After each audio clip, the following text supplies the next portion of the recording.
Hello बच्चों, स्वागत है हमारे इस YouTube channel share knowledge with Sanjeev Kumar में। जितने भी स्टूडेंट इस वर्ष मैट्रिक का एग्ज़ाम देंगे उन सारे स्टूडेंटों के लिए मैं क्लास 10 के साइंस का क्वेश्चन का कुछ सेट्स लाया हूँ। तो चलिए वीडियो को स्टार्ट करते हैं।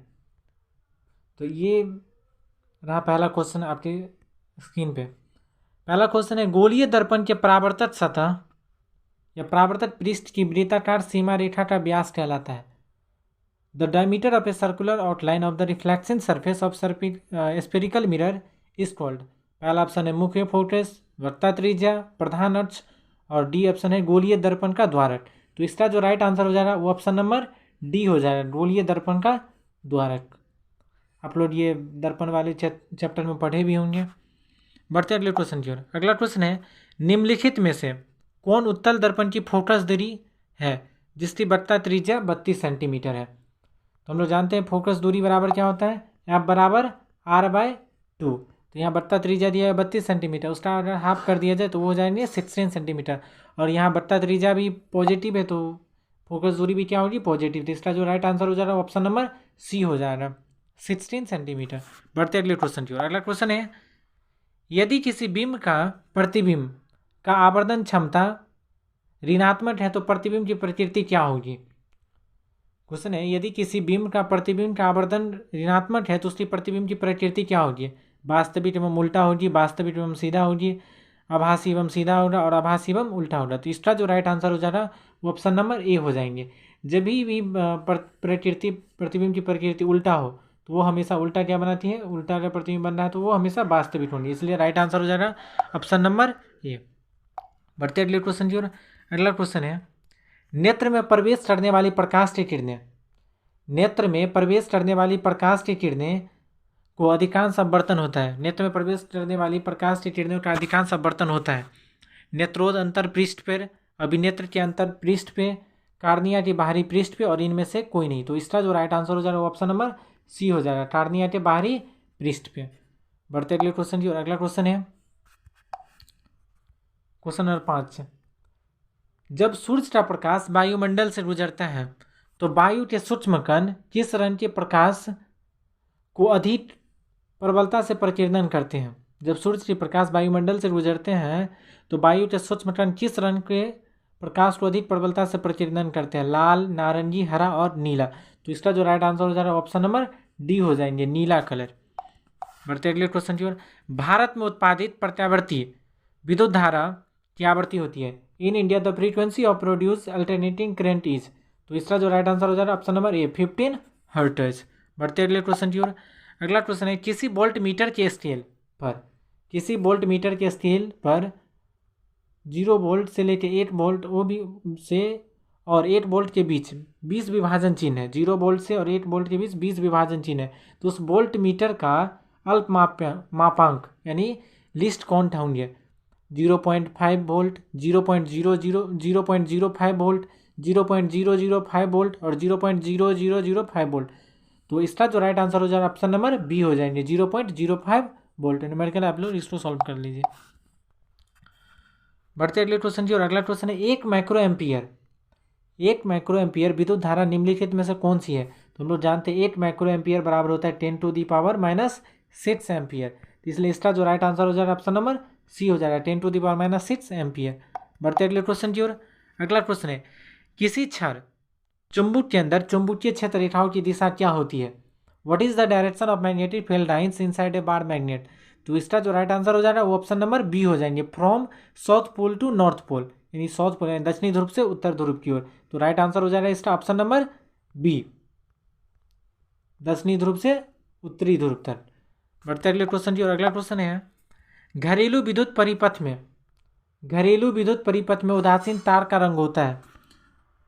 In domestic electric current the colour of natural wire is. तो इसका जो पहला ऑप्शन है रेड है, ग्रीन, ब्लैक, येलो। तो इसका जो राइट आंसर हो जाएगा वो हम लोग उदासीन तार के रूप में काला तार मतलब काले रंग के तार का उपयोग करते हैं।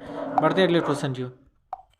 अगला क्वेश्चन है, किस युक्ति में विभक्त वलय द्वित परिवर्तन का कार्य करती है। किस युक्ति में विभक्त वलय द्वित परिवर्तन का कार्य करती है। विद्युत जनित्र, विद्युत मोटर, गैल्वेनोमीटर और वोल्ट मीटर। तो इसका जो राइट आंसर हो जाएगा वो ऑप्शन नंबर ए हो जाएंगे, विद्युत जनित्र। बढ़ते अगले क्वेश्चन की ओर। अगला क्वेश्चन है विद्युत जल संयंत्र। विद्युत जल संयंत्र किस ऊर्जा को विद्युत ऊर्जा में रूपांतरित करती है? In which energy does hydro electric power plant convert in electric energy? तो इसका जो राइट आंसर हो जाएगा option number D, potential energy यानी स्थितिज ऊर्जा, इसका जो राइट आंसर हो जाएंगे। बढ़ते अगले क्वेश्चन की ओर। अगला क्वेश्चन है 30 नंबर। नरोरा नाभिकीय विद्युत संयंत्र किस राज्य में स्थित है? तो पहला ऑप्शन है राजस्थान, महाराष्ट्र, उत्तर प्रदेश और गुजरात। तो इसका जो राइट आंसर हो जाएगा ऑप्शन नंबर बी, महाराष्ट्र। जितने भी स्टूडेंट इस बार मैट्रिक का एग्जाम देंगे उन सारे स्टूडेंटों के लिए ये चैनल आपके लिए बहुत ही हेल्पफुल होंगे। आपके जब तक आप लोग का एग्जाम चलेगा तब तक मैं इस तरह की रोज़ वीडियो प्रोवाइडेड करता हूँ। तो जो भी स्टूडेंट हमारे चैनल पर पहली बार आए हैं वो हमारे इस चैनल को सब्सक्राइब कर ले, क्योंकि और उसके बाद जितने भी हम कंटेंट इस यूट्यूब चैनल पर अपलोड करते हैं वो आप लोगों के पास पहुँचती रहे। बढ़ते अगले क्वेश्चन की और। अगला क्वेश्चन है क्वेश्चन नंबर 40। निम्नलिखित में से कौन सा बुझा हुआ चूना है? निम्नलिखित में से कौन सा बुझा हुआ चूना है? पहला है calcium oxide, CaOH2, CaCO3 calcium carbonate और Ca कैल्शियम। तो इसका विच one of the following is sulphate lime? तो इसका जो राइट आंसर हो जाएगा ऑप्शन नंबर ए हो जाएगा, CaO कैल्शियम ऑक्साइड। बढ़ते अगले क्वेश्चन की ओर। अगला क्वेश्चन है एक रिएक्शन दिया हुआ है Zn plus copper sulphate react to zinc sulphate plus copper react होते हैं। तो ऊपर दी गई रासायनिक अभिक्रिया किस प्रकार की है? संयोजन अभिक्रिया है, विस्थापन अभिक्रिया है, द्विविस्थापन अभिक्रिया है, वियोजन अभिक्रिया है। तो देखिए यहाँ से ये विस्थापित हो रही है, तो ये राइट आंसर हो जाएगा ऑप्शन नंबर बी, विस्थापन अभिक्रिया। बढ़ते अगले क्वेश्चन की ओर। अगला क्वेश्चन है कोई विलयन नीले लिटमस पत्र को लाल कर देता है। कोई विलयन नीले लिटमस पत्र को लाल कर देता है तो इसका pH मान संबंधित होंगे 5, 7, 8, 10। तो इसका जो राइट आंसर हो जाएगा ऑप्शन नंबर ए, यानी अम्लीय विलयन क्या कर देता है? नीले लिटमस पत्र को लाल कर देता है। और हम लोग जानते हैं pH मान अगर 0 से लेके लेस देन 7 से कम हो तो वो क्या हो जाते हैं? pH वो उसका अम्लीय प्रकृति pH उसका प्रकृति pH प्रकृति क्या होता है? अम्लीय होता है। अगर नेट 7 के इक्वल हो तो वो क्या हो जाते हैं? उदासीन हो जाते हैं। और 7 से अधिक हो तो वो क्या हो जाता है? उसका जो प्रकृति हो जाता है वो क्षारीय हो जाता है। तो इसमें जो राइट आंसर हो जाएगा वो ऑप्शन नंबर ए हो जाएंगे, क्योंकि 5 एक इन चारों ऑप्शन में बस यही 5 ही अम्लीय है जो नीले लिटमस पत्र को लाल कर देगा। बढ़ते अगले क्वेश्चन की ओर। अगला क्वेश्चन है क्वेश्चन नंबर 17। और जेलिक अम्ल का प्राकृतिक स्रोत निम्नलिखित में से कौन सा है? Which one of the following is natural source of oxalic acid? Orange, tomato, vinegar and turmeric. तो इसका जो राइट आंसर हो जाएगा ऑप्शन नंबर बी, टमाटो। टमाटर के अंदर ऑक्जेलिक एसिड पाई जाती है। बढ़ते अगले क्वेश्चन की ओर। अगला क्वेश्चन है निम्नलिखित में से कौन सबसे अधिक अभिक्रियाशील धातु है? निम्नलिखित में से कौन सबसे अधिक अभिक्रियाशील धातु है? ऑप्शन है मैग्नीशियम, कैल्शियम, सोडियम और पोटेशियम। तो इसका जो राइट आंसर हो जाएगा वो ऑप्शन नंबर सी हो जाएंगे, ठीक है, Na यानी सोडियम। चलिए बढ़ते अगले क्वेश्चन की ओर। अगला क्वेश्चन है एक्वारेजिया यानी जिसको रॉयल जल किस अनुपात में सांद्र हाइड्रोक्लोरिक अम्ल एवं सांद्र नाइट्रिक अम्ल का ताजा मिश्रण होता है?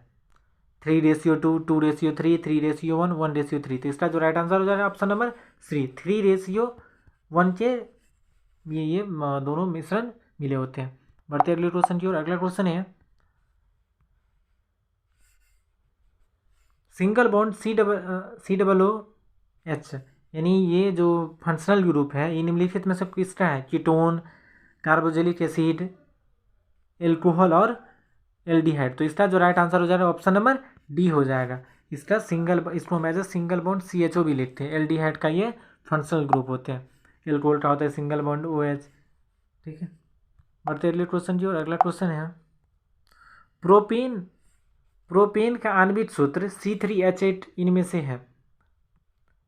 प्रोपेन का जो आणविक सूत्र C3H8 होते हैं इनमें से है। इसमें 7 संयोजक आबंध होते हैं, 8 संयोजक आबंध होते हैं, 9 संयोजक आबंध होते हैं और 10 संयोजक आबंध होंगे। तो इसका जो राइट आंसर हो जाएगा ऑप्शन नंबर डी हो जाएगा। कैसे देख लेते हैं? C3H8 तो देखिए कार्बन इस तरह से फॉर्मेट होते हैं। तो यहाँ H, ये यहाँ भी हाइड्रोजन हो जाएंगे, यहाँ भी हाइड्रोजन हो जाएंगे।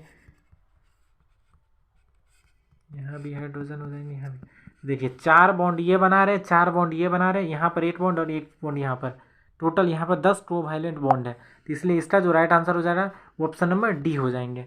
10 सहसंयोजक आबंध है, यानी 3 कोवैलेंट बॉन्ड होंगे इसका। बढ़ते अगला क्वेश्चन की ओर। आधुनिक आवर्त सारणी, आधुनिक आवर्त सारणी में बाईं से दाईं ओर जाने पर परमाणु साइज बढ़ता है, घटता है, अपरिवर्तित रहता है, इनमें से कोई नहीं। तो इसका जो राइट आंसर हो जाएगा ऑप्शन नंबर ए हो जाएंगे, यानी बाईं से दाईं जाने पर क्या होता है, ये बढ़ता है।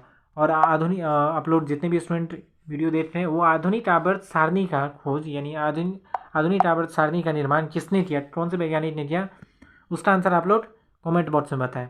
और ये जो ये हमारा जो मॉडर्न प्रोडिक्ट टेबल है, ये किस आधार पे अरेंज किया गया है, तो वो दोनों का कमेंट, उन दोनों का आंसर आप लोग कमेंट बॉक्स में कमेंट कीजिए।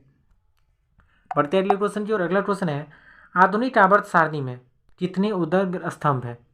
How many verticals columns are in modern periodic table. हमारे मॉडर्न प्रोडिक्ट टेबल में कितने कॉलम्स हैं, पहला ऑप्शन है 7, 9, 15 और 18। तो इसका जो राइट आंसर हो जाएगा ऑप्शन नंबर डी हो जाएंगे, यानी 18 के यहाँ पर कॉलम्स है। अगला क्वेश्चन है एक छात्र जांच प्रणाली में लिए गए सोडियम बाइकार्बोनेट के तनु विलयन में सार्वभौमक सूचक की कुछ बूंद मिलाता है, निम्नलिखित में से कौन सा रंग दिखाई देगा, नीला, हरा, नारंगी और पीला। तो इसका जो राइट आंसर हो जाएगा वो ऑप्शन नंबर ए हो जाएंगे, नीला दिखाई देगा ये। ठीक है, बढ़ते अगले क्वेश्चन की ओर। अगला क्वेश्चन है जब एक मैग्नीशियम फीता को जलाया जाता है तो उत्पन्न आग की लौ होती है। जब मैग्नीशियम फीता को जलाया जाता है तो उत्पन्न आग की लौ होती है, पीली, नीली, चमकीली, उजला या लाल।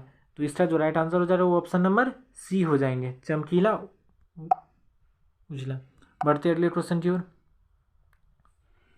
अगला क्वेश्चन है एक जांच प्रणाली में लिए गए विलयन में एक लोहे की कील को डुबाया जाता है, आधे घंटे के बाद यह देखा जाता है कि विलयन के रंग में परिवर्तित हो चुका है। ठीक है, उस जांच की प्रणाली में कौन सा विलयन था, तो क्वेश्चन स्पष्ट नहीं दिख रहा है। पहला ऑप्शन है zinc sulphate, copper sulphate, ferrous sulphate और Al2SO4 और 2D3। तो इसका जो राइट आंसर हो जाएगा ऑप्शन नंबर बी हो जाएंगे, कॉपर सल्फेट। बढ़ते अगले क्वेश्चन की। अगला क्वेश्चन है निम्नलिखित में से कौन सा यंत्र का उपयोग रक्तदाब मापने में किया जाता है। Which one of the flowing instruments is used for measuring blood pressure, यानी इनमें से कौन से इंस्ट्रूमेंट का यूज़ हम लोग ब्लड प्रेशर मेजर करने में किए जाते हैं। पहला ऑप्शन है barometer, manometer, sphygmomanometer, none of this. तो इसका जो राइट आंसर हो जाएगा ऑप्शन नंबर सी हो जाएंगे, स्पैगोनोमीटर के द्वारा बीपी मापे जाते हैं, ब्लड प्रेशर। ठीक है, बढ़ते अगले क्वेश्चन की और। अगला क्वेश्चन है रक्त का कौन सा अवयव घायल स्थानों में रक्त स्राव की मार्ग को रक्त का थक्का बनाकर अवरुद्ध रोकता है, आरबीसी, डब्ल्यूबीसी, प्लेटलेट्स, लसीका। तो राइट आंसर हो जाएगा ऑप्शन नंबर डी, लसीका। ये रक्त का थक्का बनाकर अवरुद्ध करता है। अगला क्वेश्चन की ओर बढ़ते हैं।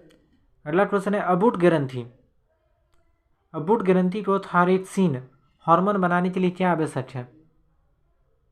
Which is the necessary elements for the thyroid gland to make thyroxine hormones, thyroxine hormones. पहला ऑप्शन है sodium, chlorine, phosphorus, none of these, none of these, यानी नन ऑफ दीज नहीं होंगे, ऑल ऑफ दीज होंगे। तो इसका जो right answer हो जाएंगे यहाँ पर वो डी हो जाएंगे, ऑल ऑफ दीज, यानी इनमें से सभी। बढ़ते अगले क्वेश्चन की ओर। अगला क्वेश्चन है मस्तिष्क का कौन सा भाग शरीर की स्थिति तथा संतुलन का अनुरक्षण करता है। अनुमस्तिष्क, मध्य मस्तिष्क, अग्र मस्तिष्क, मध्य मस्तिष्क, अनुमस्तिष्क, इनमें से सभी। तो इसका जो राइट आंसर हो जाएगा वो ऑप्शन नंबर सी हो जाएंगे, अनुमस्तिष्क। बढ़ते अगले क्वेश्चन की ओर। अगला क्वेश्चन है पादप हार्मोन साइटोकिनिन सहायक होते हैं परों के अग्रभाग की लंबाई में वृद्धि के लिए, तने की वृद्धि के लिए, पादप का प्रकाश की ओर मुड़ने के लिए, और इनमें से सभी। तो राइट आंसर हो जाएगा ऑप्शन नंबर डी, इनमें से सभी। बढ़ते अगले क्वेश्चन की ओर। अगला क्वेश्चन है 32 हाइड्रा में प्रजनन की विधि निम्नलिखित में से कौन सी है। हाइड्रा में प्रजनन की विधि निम्नलिखित में से कौन सी है। कायिक प्रवर्धन, बीजाणु समाधान, मुकुलन और विखंडन। तो जो इसका जो राइट आंसर हो जाएगा वो ऑप्शन नंबर सी हो जाएंगे, बर्डिंग, यानी मुकुलन विधि द्वारा इसमें क्या होती है, प्रजनन होती है। बढ़ते अगले क्वेश्चन की ओर। पुष्प का कौन सा भाग परागकण होता है, परागकण बनता है?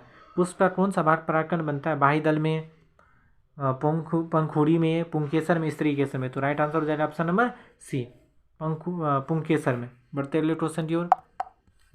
अगला क्वेश्चन है, निम्नलिखित में से कौन मानव जनन तंत्र का भाग नहीं है? अंडाशय, गर्भाशय, शुक्रवाहिका, उसके बाद यहाँ पर डिम्ब वाहिनी। तो इसका जो राइट आंसर हो जाएगा ऑप्शन नंबर सी हो जाएगा, शुक्रवाहिका। बढ़ते अगले क्वेश्चन की ओर। अगला क्वेश्चन है 35, वंशागत नियमों का प्रतिपादन किसने किया था? वंशागत नियमों का प्रतिपादन किसने किया था? Charles, Robert Darwin, Robert Hooke, J C. Bose, Gregor Johann Mendel. तो क्या हो जाएगा right answer option number D, Gregor Johann Mendel, जिसको आनुवांशिकता का जनक भी कहा जाता है। ठीक है, बढ़ते अगले क्वेश्चन की ओर। अगला क्वेश्चन है 36, स्त्रियों में लिंग गुणसूत्र का युग्म होता है, XY, XX, YY, इनमें से सभी। तो इसका जो राइट आंसर हो जाएगा ऑप्शन नंबर बी हो जाएंगे, XX। बढ़ते अगले क्वेश्चन की ओर। 37, मंड परीक्षण के लिए हरी पत्ती पर आयोडीन डालने से पहले पत्ती को एल्कोहल में उबाला जाता है। मंड को घोलने के लिए, क्लोरीन को घोलने के लिए, पत्ती को मुलायम करने के लिए, इनमें से सभी के लिए। तो राइट आंसर हो जाएगा ऑप्शन नंबर डी, इनमें से सभी के लिए। बढ़ते अगले क्वेश्चन की ओर। अगला क्वेश्चन है, स्लाइड को सर्वप्रथम कंपाउंड माइक्रोस्कोप से देखा जाता है। स्लाइड को सर्वप्रथम कंपाउंड माइक्रोस्कोप से देखा जाता है 5x मैग्नीफिकेशन पे, 10x मैग्नीफिकेशन पे, 25x मैग्नीफिकेशन पे और 45 एच मैग्नीफिकेशन पे। तो इसका जो राइट आंसर हो जाएगा option number B, 10x magnification पे। बढ़ते अगले क्वेश्चन की ओर। अगला क्वेश्चन है, दो तंत्रिका कोशिका के मध्य खाली स्थान को कहते हैं। दो तंत्रिका कोशिका के मध्य खाली स्थान को क्या कहा जाता है?